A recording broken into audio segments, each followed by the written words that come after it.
Betrayal or reflection? I always thought I'd know if I was being cheated on, but suspicion just crept in slowly, like black mold. For months, he was coming home late, smelling like antiseptic and sweat, feeding me stories about work emergencies that sounded faker every time. I wasn't looking for confirmation anymore, I just needed to see it with my own eyes. So last Friday, I followed him, heart thumping so loud I was sure someone would hear it, all the way to a grimy tattoo parlor tucked between a vape shop and a pawn store. He was lying shirtless on the table, laughing with the artist, and I almost turned around before I saw the stencil pressed to his chest, a woman's face, all sharp cheekbones and sultry eyes. Not mine. I stood there frozen, watching ink bleed into his skin, her face taking shape where I used to lay my head. He didn't even notice me until the artist glanced up, needle paused, and that's when everything exploded. My voice came out louder than I intended, screaming questions I'd rehearsed in my head for weeks.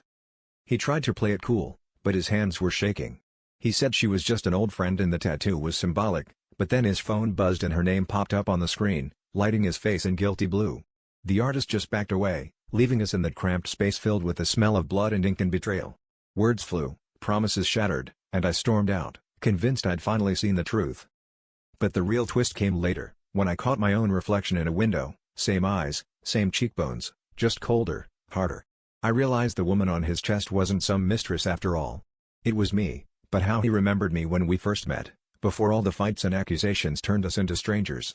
He hadn't been sneaking around with someone else, he was chasing a version of me he'd already lost. And I hated that. I almost wished he'd actually cheated, because at least then I'd have someone to blame besides myself.